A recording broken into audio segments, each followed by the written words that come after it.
All right. Okay, we'll get started. I think usually we start with a welcome from Liz Ravitch. Liz is president of our congregation here in Bethel, Yardley. Liz? Hi, everybody, and happy Mother's Day to those of you who celebrate. I'm not sure, you'll have to tell us if you celebrate Mother's Day in Sweden. That's one of the things I'm curious about.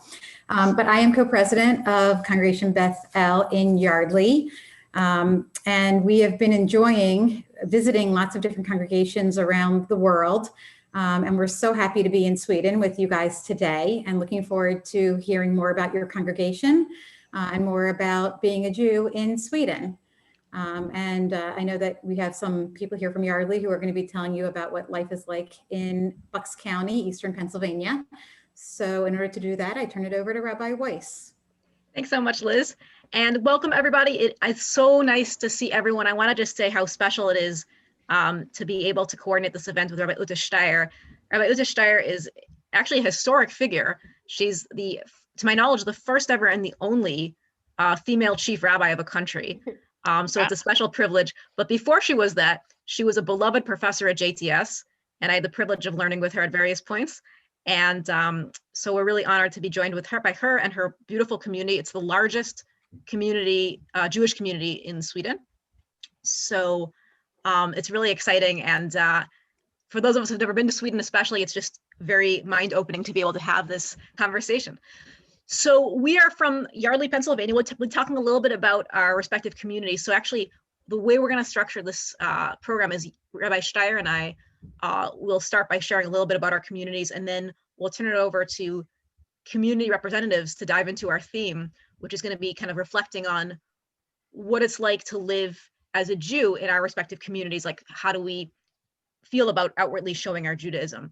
So it's going to be a very relevant topic. And again, just so happy to be able to learn with you all. And again, wishing everyone a very, very happy Mother's Day. We're all of mothers, so it's a happy day. Okay, so we'll start by kind of sharing about our community. Rabbi Steyer, do you want to go first, or should I jump in? It doesn't matter to me. Dealer's choice. As you like. Okay, maybe you guys will start, and then I'll go afterwards. So I can start. All right, so I start, yes. And those from my community who are, can pipe in and correct me if I'm wrong. So the community in Stockholm is indeed the largest in Sweden, but is actually the largest by now in all of Scandinavia. It used to be the community in Copenhagen who was larger than us, but for the last, 15, 20 years, actually, Stockholm became larger. So we have 3 synagogues in Stockholm. The Great Synagogue, which is like the flagship synagogue of not only of Stockholm, but of Sweden, that is associated with Masorti. The conservative movement is called Masorti in Europe and in Israel. And we also have 2 smaller Orthodox-ish communities. They all belong to the same community. That's the model that they work after in Sweden, which is like a model that's been imported from the time of the Haskalah, primarily from Germany. This is the idea of Einheitsgemeinde. So everybody belongs to the community and not to a specific synagogue.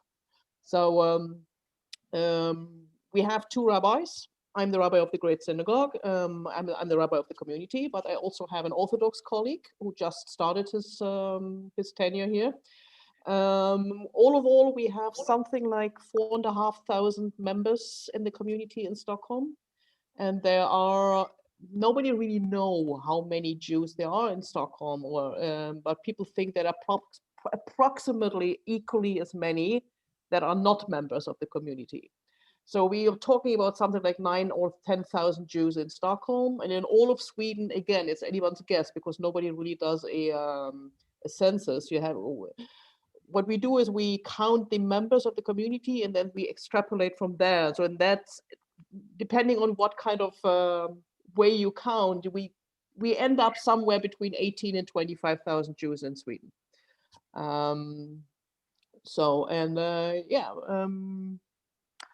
We have a Jewish day school We have a gymnasium that's not Jewishly, it's not exclusively Jewish, but there is in a Swedish high school, there are 2 separate Jewish classes that go along. We have a Jewish summer camp, we have a daycare, we have an old age home. So we are very well, for the size of our community and being a little bit of the backwater of Europe, yes, we're fairly well equipped. Yeah. So yeah, that's maybe a short introduction. Yeah, and Jews have been in Sweden since the 1770s, I think 1774 or 1776. Before that, non-Protestants, it had nothing to do with the Jews, it was just non-Protestants were not allowed to permanently settle in Sweden. And that is historically because Sweden used to be the leader of the Protestant alliance in the 30-year war. So that's why it was primarily aimed against the Catholics, but obviously it also affected, other religions. And it was under the Swedish King Gustav III that was changed, specifically to allow a Swedish craftsman and his family to come to, a Jewish craftsman and his family, his extended family, constituting a minion, to come to Sweden without having to convert. So that's basically the beginning of the Jewish community in Sweden. Yeah. Cool. Thank you so much, Rabbi Steyer. What an amazing history. And so I'll tell a little bit about our Jewish community, both Bethel and also just the broader local community. So we live in an area called Lower Bucks County, which if you imagine like on a map of the US, the eastern kind of south edge of Pennsylvania, kind of where it butts up against New Jersey, there's that river there. We're like a river town, Yardley. We're kind of along the river, and it's a beautiful area.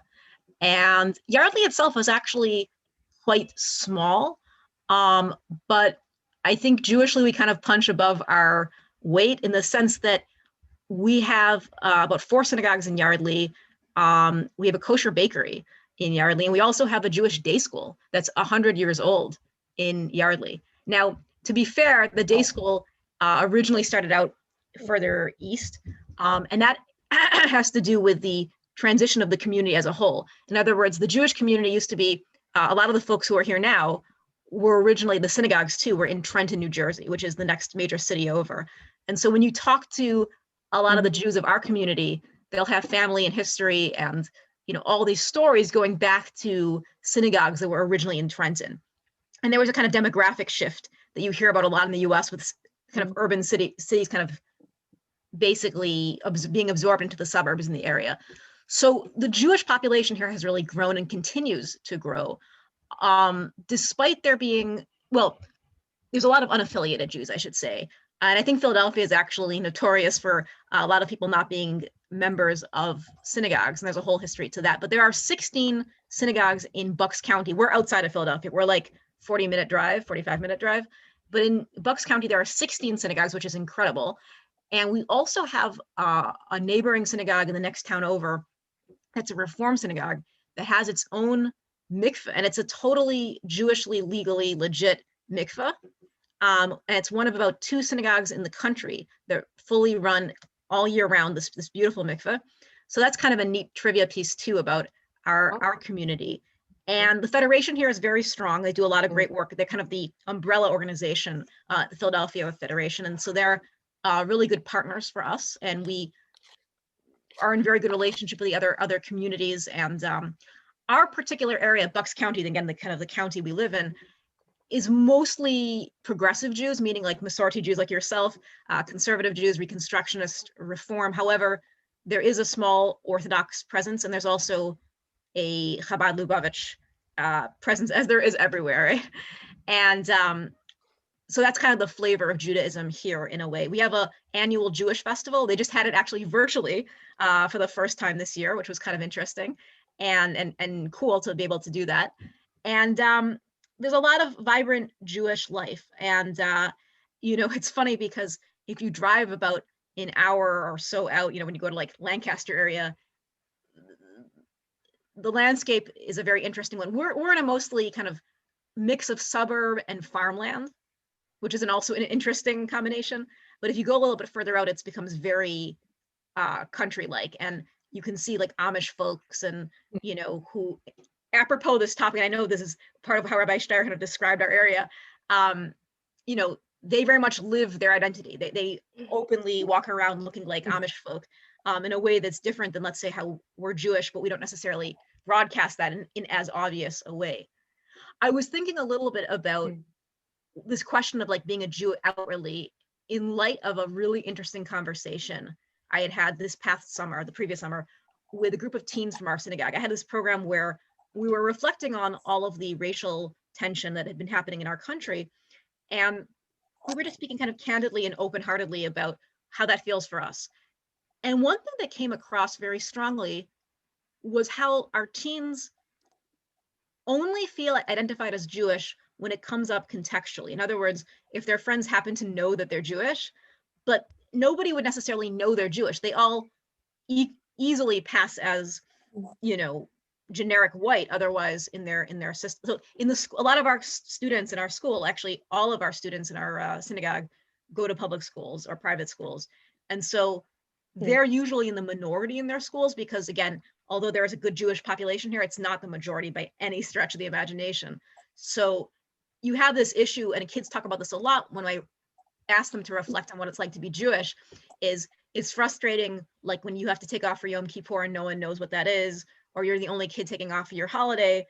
You know, that's the tension that they feel. Is more in practice than in appearance, if that makes sense.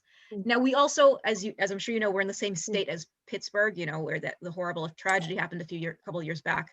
And Pennsylvania is a huge state, so we're pretty far away distance-wise and culture-wise from that area. But of course, it's still, you know, all American Jews, I think, all Jews all over the world felt that tragedy very deeply. And so, you know, that's also part of what I think Jews are feeling right now, just globally, but especially in the United States, of like the escalating anti-Semitism. But I'm sure our speaker will talk more directly to the question of like how we feel about external Judaism expressions. But yeah, it's a little bit about our area. And of course, just a shameless plug, when this is all over, we'd love to host you guys whenever you want to come visit. We'd love to show you around personally. And Rabbi Steyer can attest to how it's a very cyclable area. It's a beautiful place to bike. Yes. When I was talking about this, she's like, I know the area very well. I was so impressed when we first I've been connected about plenty this. of times to Yardley. You knew about every major site in Yardley. I was like, how do you know about, you lived in New York? And she's like, Yep. I biked there. But it's a great place to bike, and a great place to be Jewish as well. So anyway, we'll now maybe transition over to our two community representatives. Let's see, I think on your side, Rabbi Steyer, is Alex who's going to be? Yeah, cool. So we'll maybe have Alex speak, and then Helene will talk also about Yardley and about kind of just this question of being Jewish outwardly. And so with no further ado, I'll turn it over to Alex. Thank you so much. There we go. Hi. Hello, everyone. I'm Alex. I don't know if you can hear me well, but maybe.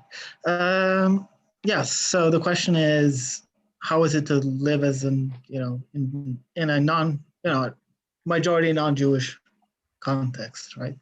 And my own experiences tell me that people know too little about Judaism to react negatively most of the times. I mean, for me, the most I get, and I have my tzitzis, al Ashkenaz, so they're out and about and saying hello to the world. And most people say, oh, you have a rip in your shirt, or they don't know what that is. It's not an easily identified, as a kippah, for example, is much more easily identified. But for that, I wear a hat, or I wear something, and I wear a long robe. So I decided very early on that, okay, if I'm going to cover up, for protective purposes, then I'm going to do it Jewishly.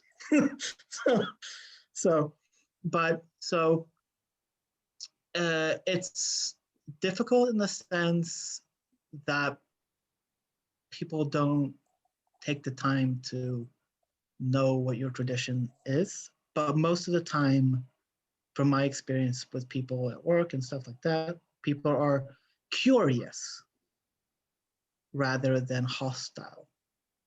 And that's my experience. I've had hostile eyes looking, like, people on the street, but that's about it. Like that, there's no physical violence as I see it. But for me, the reason why I think a lot about it is, what is the effect on younger Jews who get told, cover up, hide, like it's a mindset of fear, right? And for me, some Hasidic thinkers that, talk about expanded mind and closed mind, right? The idea of closed consciousness, fear creates that. And so that really resonated for me. And, I had discussions in my family whether I should wear tzitzis out or should not. And that discussion, was around, protection and my family's fear for me, right? And so there's a much more, because people don't know in the general society, it's less, they care less. But Jews that see me walking around like that care more for some reason, so that's the picture that I got as outwardly Jewish. I guess I'll stop maybe there. I can add that we have a magazine in Sweden that's called the Judiska Krönika, the Jewish Chronicle, and the last issue was actually about the topic of being, how public do we feel comfortable being Jewish in Swedish society. There was actually an entire issue, to quite some extent dealing with this topic, talking to several people, and how much is there cause for concern. You probably, I don't know if you heard that Sweden had a huge immigration of people with their roots in the Middle East, especially in the big refugee crisis following 2015, the war in Syria. But we also have the community in Sweden is predominantly, I want to say, a community of descendants of survivors of the Holocaust. And I think that probably has put its mark on how people look at the world and how they perceive the world. Everything is filtered through the lens of being a survivor. And I don't know if some of the other people here who are from Sweden, if they would confirm that. I can't really see right now who is here, but that's sometimes my impression. So I just want to add that the context I'm speaking about is Stockholm. So there are radically different contexts all over all over Sweden, and B'ezrat Hashem, Stockholm is, a bit more safe in that sense, in the Jewish identity sense, than other cities that I've heard about. Yeah. Yeah, I think I think I would agree. There are some regional differences. Although my colleague Moshe David HaKohen, who is the rabbi in Malmö, which you probably might have heard about in Malmö. If you heard about Malmö, it's probably not positive. Moshe David HaKohen, who is the Orthodox, who is the rabbi in Malmö, he started some 3 years ago a project of trying to improve the relationship with the Muslim community in cooperation with the Sheikh Salahuddin Barakat in Malmö. And Moshe is a very outwardly, visibly Jewish person with payot and beard and a huge kippah. And it's interesting to see his experience of being an outwardly Jewish person in Malmö, of all places, and also the work he'd been doing with Sheikh Salahuddin to create some sort of a meeting space between the Jewish minority in Malmö and the Muslim minority in Malmö. But Stockholm is, especially where we are, you know, the synagogue is very central in the center of Stockholm. I think it's pretty much, it's a little bit of a different ballgame. Although I gotta tell you, we also have we have not only Muslim extremists, we also have left-wing extremists, and we have lately an increase in neo-Nazis. And we did have a couple of minor incidents. It could be people throwing stuff at the synagogue, or putting stickers up on the synagogue, or things like that. But yes, they do exist. Yeah, also here in the center of Stockholm. Yeah.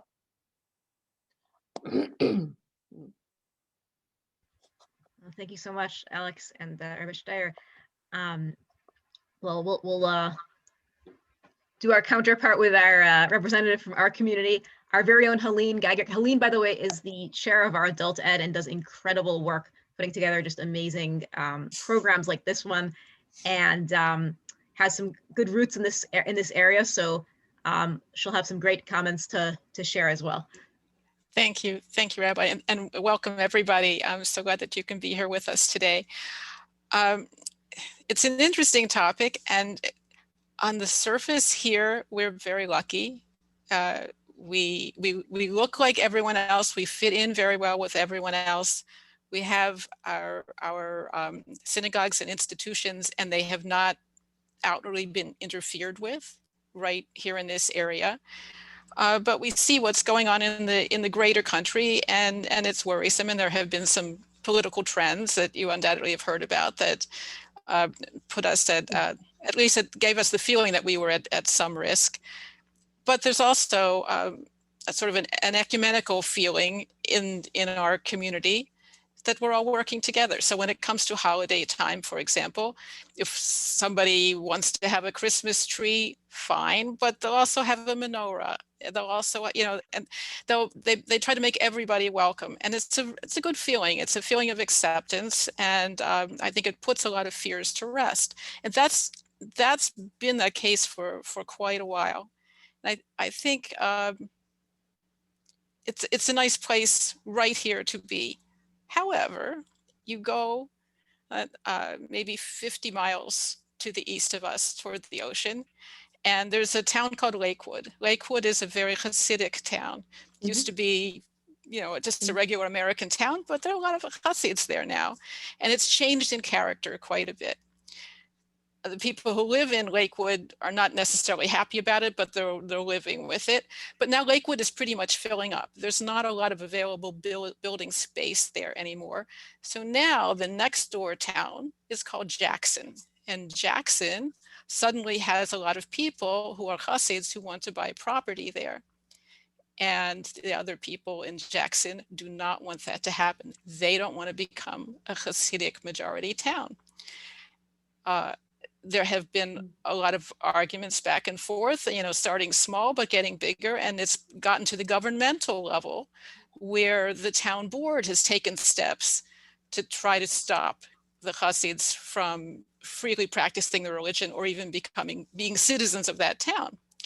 And so much so, this is all in New Jersey, so much so that the state of New Jersey is now suing the town of Jackson to just stop it, to just, allow people to be free without this discriminatory kind of enforcement of local regulations that would be interfering with them. So, okay, so that's where that status is now. But there are people who are living in Jackson who are not Hasidic, but they're Jewish. But now they're in the middle of this. And people on one side are very angry at them because they're Jewish, and everyone is sort of thrown together in one big pot of okay, you're Jewish, we don't want you here. So it's getting ugly, and we're seeing very locally some nastiness. on Facebook, some very nasty name calling, some calls to, you know, let's kill all the Jews kind of thing. Don't want to hear it, don't want to see it. It's very close by, and it's scary.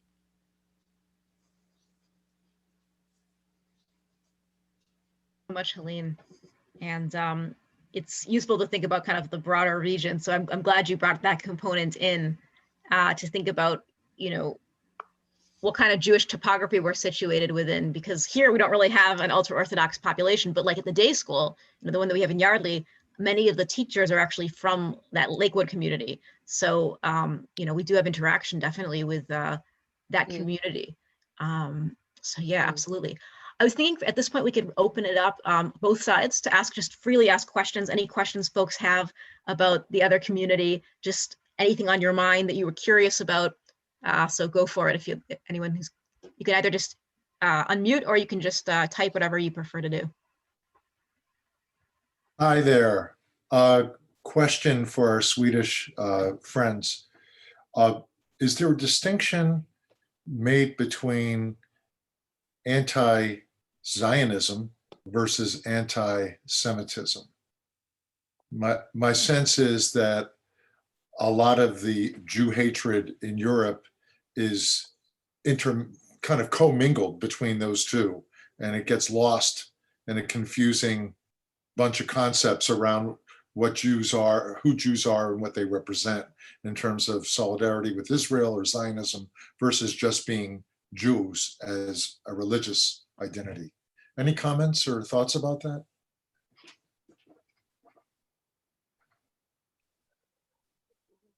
Well, I think there is definitely, it depends a little bit which group you're talking to. If you're talking the right wing, and if we're talking certain groups of recent immigrants, there it is clearly and anti-Jewish, because that's just the stereotypes, right? There are other with Muslim background, and there are specifically in the left wing, in the left wing sector of society. There it will be presented as anti-Zionism or Israel critique, but it is usually very badly camouflaged, or that it immediately spills over and becomes something else. So you have it both, but you hear it very often in the public discourse that it is, oh well, this is Israel critique, and that no, it's not Israel critique if you stand in the public square in Sweden and you yell, kill the Jews, kill the Jews. That has nothing to do with Israel critique. So yes, we have both. Thank you.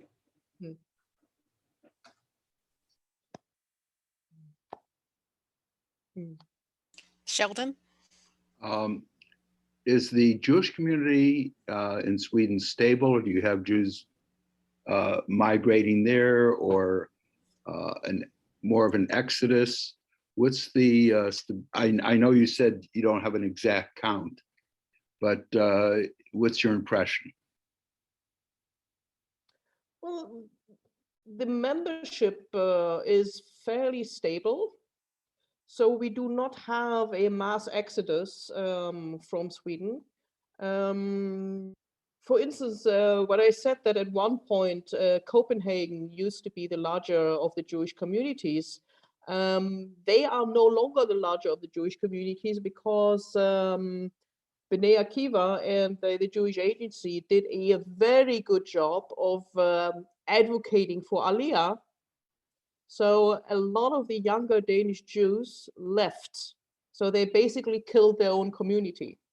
So that did not happen in Sweden. So we kind of are stable. Yes, I do. Every week I get a question, somebody asking me to write a letter to make Aliyah to to Sweden, but at the same time, we also get people who move to Sweden, who move to Stockholm. So it's fairly stable. Surprising enough, actually, because it goes against the trend that you see in other Jewish communities in Europe, where there is a decline. Partly because people are no longer, I think the same is true in the United States as well, that people are less and less willing to join a synagogue, and the same in Europe too. People don't join a Jewish community. You're happy to be an unaffiliated Jew. So for us to be fairly stable is actually, it's actually a fairly good sign. But we also do a lot of advocating to people to join the Jewish community. Yeah. What is the trend of intermarriage for the younger generation of Jews in Sweden? It's very high. It's a very high trend of intermarriage, generally speaking. But we have, we try to do in-reach, to draw these families in to the extent it's possible. And we have, at least I in the Great Synagogue, which is Masorti, we have put in place a possibility of converting children with a giulikatun, a conversion of minors, in order to try to keep them in the community. But one, in Sweden or in Stockholm, you can become a member of the Jewish community if you are patrilineal Jewish, and you can also become a member of the Jewish community if you are living together or are married to a Jew, even if yourself are not Jewish. Okay. Ruth, you're on mute, Ruth. Mute. I always forget. Thank you. Can you tell us a little bit about security measures that you take for your synagogue? We have security. We have security that consists of security personnel from the Jewish community. They are volunteers, and a few full-time employees. And we are in constant consultation with the Swedish police and the Swedish security forces, that whenever there is a heightened threat level, then we do get police protection in form of armed guards outside. Thank you. I wish it would be like in the States, where you could just walk into most shuls. That is not the case. Oh, Yeah. no. Not How the does it look in your shul? If I No. may ask. In the last 2 years, it has Yeah. changed. We have like a full security presence whenever there's like a major Okay. service going on. You Although do it's too, not like okay, it's you not do like too. in some synagogues in Europe where you have to like present a passport or like literal ID when you walk into like metal detectors. Like when I lived in, Yeah. Rabbi Steyer and I spoke about when I was living in Berlin, at the Oranienburger Strasse synagogue, like you have to pass through a metal detector and surrender all your Yeah, items. it's like airport security. It's like airport security. Yeah. It is actually very Unless similar it's to airport Shabbat, then security. you can go around. Yeah, so we don't have that level of interrogation, or and like I remember also in Copenhagen, also the synagogue was like very, like you have to have an appointment, all that. Yes. So it's not quite that level, but I think our It's not synagogue is quite not. as crazy. It's not What's quite that? as much in Stockholm, but we do Yeah. have we don't have metal detectors, but we do have a security. Usually if you're not known to the community, then you're asked to email in advance so that they already have your name. But if you come there, you have to show an ID, and then you will probably be given 105 questions. But then if you pass that, then you usually are let in. Yeah. I think I saw another hand up. I think here. Risa had a question. Was that you? Yeah, Risa. Yeah. My question was almost answered. I was going to ask actually if you have police in the Yardley Synagogue. Because that was an American who's moved to Sweden, and I was shocked when I first came to Stockholm and saw police outside on high holidays. So you have security, high but are there holidays, actually yes. police, or are they as well as your internal security people? We've always had guards on the holidays, armed guards and constables, usually 3 or 4 on the high holidays. But starting 2 years ago, we do hire a security company. And anytime we're in the building, there is an armed security guard outside of the building. And we've given them an iPad. We have security cameras around our synagogue, and they sit in the car with an iPad so they can see around the entire building. And God forbid there be an incident, the guard is armed. We were using constables for a while, but that we had to then switch to a security guard company. And that was because the police makes the judgment call whether or not it's justified. Basically, it started the actually reason with that the you switched Pittsburgh to a security company? incident Yeah, is when we increased our security. Mm. We've always had greeters at the door Yeah. for services, but then now the greeters are more in contact with the security guard outside.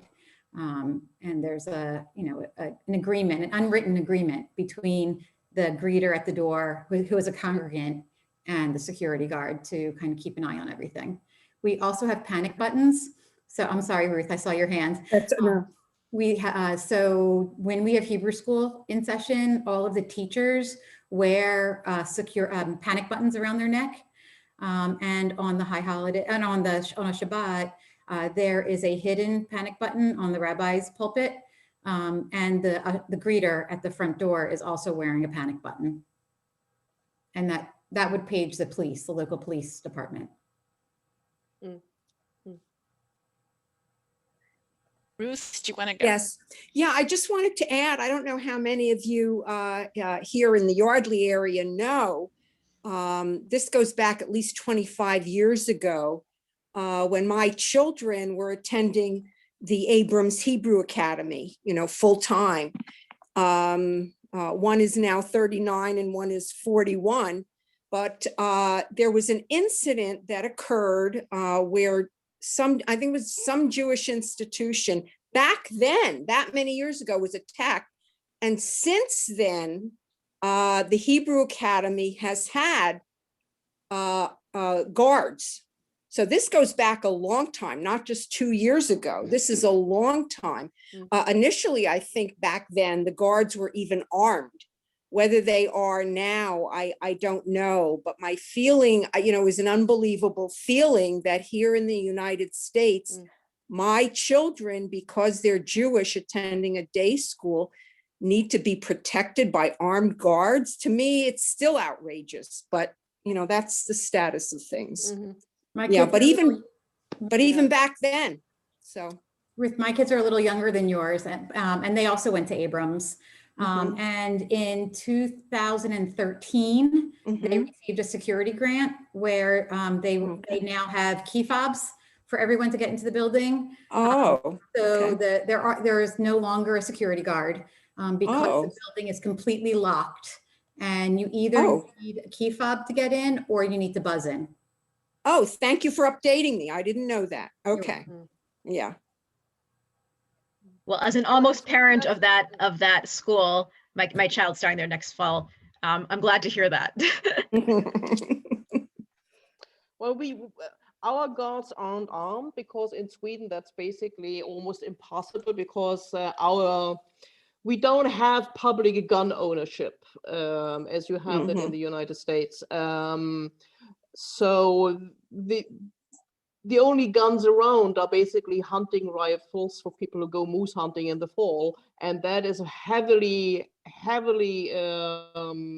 registered and licensed and supervised. So people don't have, and even security companies are not armed. So the only people who have the right to bear arms in Sweden is police and the military and the security forces, the official security forces. So whenever the need is, like for the high holidays, then we do have police protection, police vans parked outside, and sometimes during the during the attacks in Paris and in Copenhagen a couple of years ago, then we had for a week, we had police and riot gear and assault rifles standing outside the school and standing outside the synagogue, which also, I mean, it was nice that they were there. On the other hand, it raised a lot of anxiety, especially with the children having to go to school and seeing the, you know, military, you know, helmets, Kevlar vest, assault rifle, passing through that kind of security. And a lot of the children were kind of, what is going on, Mama? Why is my school looking like that? Yeah. And as Alex said, you know, the question is, what does it do over time to our self-conception of being Jewish? Whenever we go to shul, we pass through security. You know, it's probably not the case in the church down the street. You know, Swedish churches are wide open. Swedish synagogues are closed. You have to make a prior appointment if you want to just peek in and have a look. You know, if you're an American tourist, you come to Stockholm, you better know exactly when we have our guided tours, because otherwise you can't just open the door and walk in, you know. So, but the church around the block is open. So, yeah. So I think it's and I, you know, after having lived, you know, I'm not Swedish by birth, and I still, I have this feeling of how much is too much, how much is necessary, how much is too much, how much is it. Where does the point go where we have internalized the feeling of being under assault? And what does that do to us? And also, like, how does that land for people who don't know Jews well when they see our buildings closed off like that? I always think about that, like tourists, you know, who are interested in seeing historical Jewish sites. Do they think it's us then?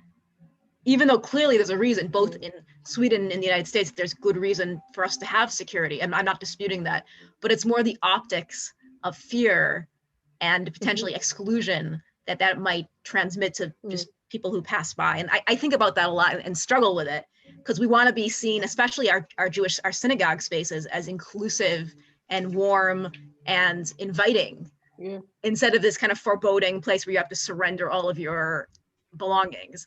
So it's challenging, because one of my friends who does marketing says the first 5 seconds are the most important 5 seconds of your encounter with anything or anyone. So what message is the first 5 seconds sending? Yeah. I was reading an article about American policing in general, and the problem isn't just guns, although that's part of it for sure. It's that American police aren't really trained as thoroughly as they are in a lot of other countries to use other methods of subduing criminals. De-escalation. Yeah, they don't have the same level of training as they do in a lot of other countries, and that's part of the issue.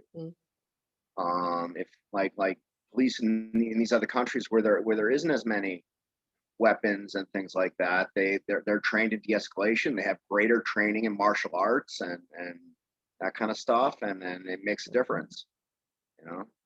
So I think if we're going to talk about like demilitarizing the police in the U.S., we should also talk about increasing their training in these other areas, which would potentially be more useful in you know, dealing with the problem anyway. How long is the police training in the States? I forgot. It probably varies by state. If you It probably varies by state, but it's I think it's a couple of years, right? Police academy is not, they like 4-year degrees now. I know that's different than it was 10, 20, 30 years ago. But I think you're only in the police academy for under 2 years.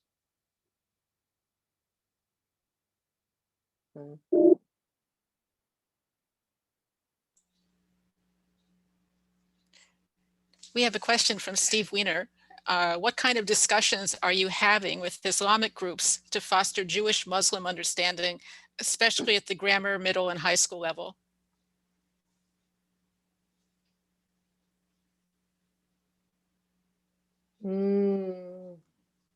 Not much, I would say. Alex, do you have any? Do you have anything about that? I unfortunately think that that's not such a the priority isn't there yet, and I hope that we would get there. But like groups in the Malmö called Amana, right? Those are a starting seed for connections, right? Because before there was, everyone talking in parallels, right? And not that much for younger kids. I mean, you have in Stockholm the newer community college, as I would put it, a cultural college, which is called Paideia, right? Which also works a little bit like a bridge for secondary school kids, right? Right. Many of them are. Yes. Many of them, it's sort of an exchange. Yes, many of them live in immigrant areas. And so that time they get to come into town and see, this is they get to see a Jewish institution and learn, not just Jewish things, but normal things, see that we're not just an isolated group, chelek, but that we, and those institutions, the discussion is, how can, from the Jewish perspective, how can we learn about good integration, right? Because we as a Jewish society at least in Stockholm, right, or in Sweden as a whole, have been here for about 200 years or more, right? So how can we learn from those examples, and how can the Muslims understand, okay, so these are options or ideas that we can learn from on how to be, how to integrate while keeping our own identity intact. I think also the not for problem little is kids. in numbers. Yeah. Yeah. I think we there are some attempts of like Amana in Malmö of having interreligious dialogue between Muslims and Jews, but we have the numbers against us. I mean, we are organized in Jewish communities, probably 4,500 in Sweden, 1,000 in Gothenburg is 5,500, 600, 5,500, 6, maybe 6,000 or 7,000 Jews are organized in a officially Jewish community. So against that, we have nobody really knows, approximately 800,000 Muslims in Sweden. So it's each and every one of us would have to meet tens of thousands of Muslims in order to make that. So I think it's simply also the number thing. Yes, I'm just wanting to make yes. Great. So you can just change it to English language on this side of the screen, or the Swedish and English language options, and you can read about it. But we do get groups of students from ordinary Swedish schools visit the synagogue in Stockholm, the 2 synagogues in Stockholm. But again, that is primarily schools who happen to be in the greater area of Stockholm. And then maybe probably something happens that they like similar in Gothenburg in the synagogue there. But if you live somewhere else, then chances are that your school class will never set foot in a Jewish building, and probably it's not never targeted. encounter a Jew. Yeah. It's not targeted. It depends on the teacher. It's just not there. We just don't have it. Yeah. It also depends on the teacher. Yeah, if their teacher thinks that's a worthwhile excursion. Yes. Got it. Thank you. Do you have a Muslim minority in Yardley that you? I'd say it's a growing population. There's a mosque right down the road on Big Oak Road from where I live. Very peaceful community, and I would say it's growing. I saw a whole bunch of cars there. I guess it's Ramadan, and the Yeah, place it's was Ramadan packed. right now. It was packed the other night, packed. So yeah. Are there any connections between Jewish community and Islamic communities, or not yet? Yeah, I mean, I have a relationship with the local imam, and like my predecessors all, had it to some extent, and I know that that's something we're eager to grow in that direction. Just there's a nice interfaith consortium in our area, so I'm part of that, and the Muslim community isn't so much part of that, but through that network, I've been able to branch out to clergy that isn't in that group, and so that's one nice thing is people here are very forthcoming and friendly, and I've always felt warmth and absolute acceptance by our Muslim colleagues. Yeah. And many of the many of the members of the Muslim community are professionals who have worked with Jews, doctors, lawyers for many years. So it may be a different demographic. I imagine in Sweden it's a very strong immigrant population when you're talking about the Muslim community. So you're dealing with not just the fact that they're Muslims, but you're dealing with the fact that they're immigrants who are trying to acclimate to Swedish culture, and there's a whole thing with that as well. Yes. Yeah. Sheldon, do you want to? I'm sorry. Sheldon, you've been trying to get in there, so. I just want to say that our synagogue had the imam, whose mosque is down the street, speak. Actually, it was a two-part program in which they discussed the history of Islam, and the second one was the tenets of Islam. And I think, and I'm not sure about this, but I think someone spoke in a similar fashion at the mosque. In other words, to get them to know what people are about. But I have a question. What about the Holocaust? Is there a recognition in Sweden in public schools about the Holocaust?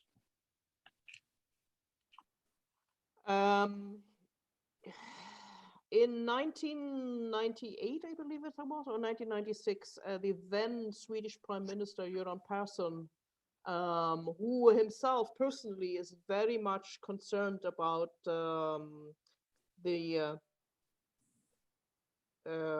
Holocaust, and when he was the Prime Minister, he discovered that in Swedish schools, students were not knowledgeable about the Holocaust. So he created a project about this you may tell, or whatever that's called. Basically, he published a book that was handed out free to all the Swedish schools, and it's been translated to, I think, 15, 20 languages, teaching about the Holocaust. That was something that Göran Persson was very much, it was very important to him.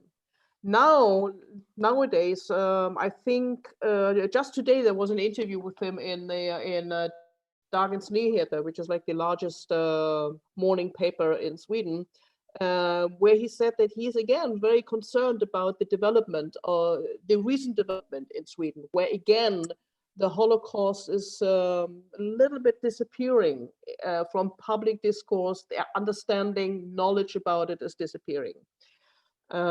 We have in Sweden, we have an organization that is called Zikaron, and that is trying to deal with the situation that very soon the last survivor will have died. So Zikaron is an attempt where the grandchildren of the survivors now go to Swedish schools and tell the story of their grandparents. And it's actually, any Swedish school in Sweden can contact Zikaron, and they will send a speaker for free. The good thing about this, these kids are approximately near in age, so they literally speak their language, and that is actually a very, very successful project that has also have gotten a lot of recognition. But we do have a problem again with the recent immigrants who, to a large extent, come from come from countries where their parents, their grandparents have been brainwashed with anti-Jewish stereotypes. It's something that has really seeped into their kishkes. So to get that out of them is a very, very slow and agonizing process. And that is why we now see these concerning trends in Swedish schools, where Swedish Jewish students say that they don't feel comfortable saying that they are Jewish, that if their classmates do know that they are Jewish, they are being verbally harassed. So that's very concerning trends.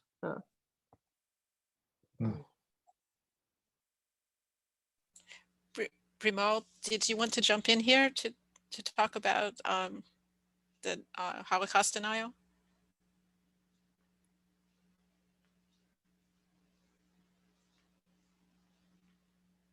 You mean just general? There's a in the chat. There's a comment from Primal. But you're on mute right now. About potentially criminalizing Holocaust denial. So they're saying that that's an ongoing conversation in Swedish community. Yeah, that's so interesting. It does raise some question. If you criminalize denial of the Holocaust, at what point do you start persecuting somebody? What constitutes fully denying the Holocaust? I mean, this was actually an interesting case study brought to the fore with that famous landmark trial. Deborah Lipstadt's book called "Denying the Holocaust," when David sued her in a court of law because, of course, the burden of proof is on the defendant. So you're presumed guilty until you prove yourself innocent, which is the opposite of our court system. I mean, that was such an interesting court trial because she couldn't call upon witnesses that were survivors, because if their numbers were off, right, their testimonial could be discounted. Like, how many people were brought to this gas chamber? Well, they're not going to know the number. I mean, that's so, but it begs the bigger question of, like, he claimed it was character defamation, but the case ended up becoming about, did the Holocaust happen? But the question is, I imagine part of why it's controversial is because someone could make a kind of flip comment, the intention of which could be very different than how it's perceived, number one, and number two, there are gradations of Holocaust denial, and how do you determine at what point it's worthy of prosecution? So it's a very interesting topic, especially in light of escalating debates around free speech, not free will. That's the theological. Free speech, yes. I have a question for Sweden. We're just coming out of, we hope, the COVID pandemic, and we're looking forward to, with any luck at all, someday opening up our synagogue again and being able to have services there. What happened in Stockholm? How did you handle the epidemic, and how are things now? Well, our synagogues are still closed due to the fact that Sweden has chosen a very peculiar way of dealing with the COVID crisis. There are certain restrictions that are in place, especially how many people may meet. And depending on in which category you are classified, there are different rules. So for some reason that nobody really understands, museums, theaters, churches, mosques, and synagogues have their own group. And there, the limit of people that are allowed to gather is 8, which is a bit problematic for us. Gyms, shopping malls, etc., restaurants, it is by square meter. So my synagogue, the Great Synagogue of Stockholm, is a huge building. It has a room for 1,000 people. So square meter wise, I could have definitely more than 8 people there, but I fall into a different category, so I can't have more than 8 people. But the gym around the corner can have 35 because they have a large, it makes no sense whatsoever. So we are a little bit frustrated about that. So we don't have services. We do and we don't. So what we do is that we have streamed services on Friday night, Kabbalat Shabbat only. We stopped before Baruch Hu. Landed very well, I must say. People love it. We have enormous, we have like 800, 1,500 clicks every Friday night. It's insane. I had no idea. And we don't do anything special. We just do a straightforward, Karl Bachi style, whatever, summer camp style tunes, Kabbalat Shabbat, but people like it. We do morning minyan on a weekday on Thursdays, and that, because my biggest problem is that we have a lot of teenagers, we have a lot of kids in the community. Theoretically, we would have a bar bat mitzvah, except for the summer months when everybody's on holiday, but otherwise we would have bar bat mitzvah almost every Shabbat. So that is a huge problem now with COVID. How do we do that? Last year, we kind of pushed everything off and it was a problem. We have to reschedule, and now COVID dragged on for longer than we thought it would. So now we started doing the Bnei Mitzvah on Thursday mornings instead. Actually, we offer the family. Either the family says, okay, we really want to have it on Shabbat, and then we have an 8-person Bnei Mitzvah plus the rabbi and me and the cantor, so that we exactly are 10 people, and then we do it on a Saturday. Or we say, you know what, we can also do this on a Thursday morning, and I found a little bit of a creative solution how we can do that, and then we can live stream the entire Mesiba, and that landed also very well. So for the last 3 months, we had Bnei Mitzvah almost every Thursday morning, and that worked well. We hoped that the Swedish government would be in the process of changing the number of people limit. Right now, I heard that the infection rate is again through the roof. So I'm not certain if that is going to happen in the middle of May. That we were hoping that there might be a new decision in the middle of May. Right now, I'm not so certain anymore. We are still waiting for vaccine. I'm still not vaccinated. Alex, are you vaccinated? I mean, you are a nurse. Yeah. No, you're not. You're not. Okay. I thought maybe you get special treatment as a. I'm too young. As a nurse. Okay. You're too young. Exactly. Yeah. So I'm not vaccinated either. I don't know. Bim, are you vaccinated by now?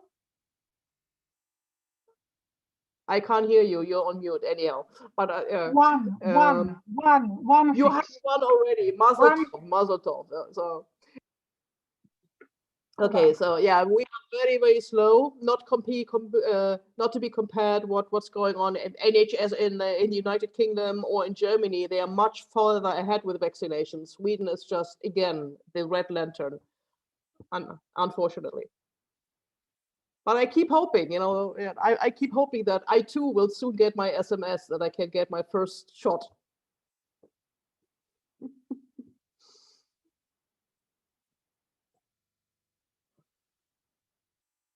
Oh, circumcision and kashrut. Oh my God, do we really want to know? This is my thing. I spend a lot of time on these issues. Yes, it's actually, that is almost a second session, just to talk about that. Circumcision, actually, I don't know if Maynard is still on. No, Maynard, he logged off. Maynard was our previous cantor, and he is our mohel. So he knows, he has been doing, and he's actually from the States. He's from Chicago, but he lived in Sweden for 35 plus years. So he's doing circumcisions in Sweden. He is our go-to mohel. The circumcision debate comes and goes. We can almost tell seasons by whether or not circumcision is up on the topic again or not. It comes, it disappears, it comes, it disappears. kosher slaughter, shrita, has been banished in Sweden since 1938, I believe, or 1938. And it's still, so every piece of kosher meat that we have in our kosher shop needs to be imported. We were hoping for the European Union had a court case in the European Court in January, brought by the Belgian Jewish communities against the Flemish government. Unfortunately, the general advocate of the European Court was suing the prohibition of shrita, but the court ruled against it. So now we're currently in the process of analyzing that, and I actually think there is grounds to roll up that case again, because I don't think it's. I've been reading the court decision, and I don't think it's well underbuilt. I think there should be a possibility to challenge that. So yeah, it's an ongoing process. Yeah, but the import of kosher meat is not prohibited in Sweden. Sometimes you hear that things in American media, but that's actually not true. Import is permitted. The slaughter without stunning, that is what's not allowed in Sweden.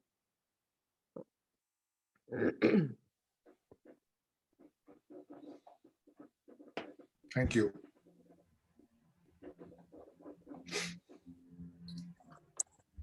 Well, I just want to thank everybody so much for this incredible opportunity to visit virtually. I want to thank especially again Rabbi Steyer and the the Great Synagogue of Stockholm of Sweden. It is so nice to be able to learn from you guys. And again, hopefully when this is all over, we can at some point intersect somehow in person and in good health. And I want to wish you guys really nice if you guys want to come visit us. I make sure the shul is open. I'll make sure. I would love to. I give you a guide. I'll be there. In the meantime, I wish you guys that would be great. Come in the summer. I hope that everything goes well with the all the reopening, and that the government gives you a little more flexibility in welcoming more people into your buildings. I know you do so much amazing work, and it sounds like you guys have navigated the whole storm pretty well, though, with such incredible attendance. And yasher koach, it's a tremendous accomplishment. And yeah, wishing everyone good health and safety, and I hope you all get your vaccine soon. We're very lucky. Most of us are vaccinated at this point. Inshallah. Inshallah, that's Inshallah. Right. Exactly. Well, this is wonderful. Thank you so much, and wishing everyone a beautiful day. Have a wonderful evening in Sweden and a wonderful day here in the area. And have a wonderful Shavuot. A wonderful Shavuot. Have a very and you as well. Thank you very much. Early Chag Sameach. Take care. Yes. All right, everybody. Shavuot. Bye. Thank you very much. Thank you.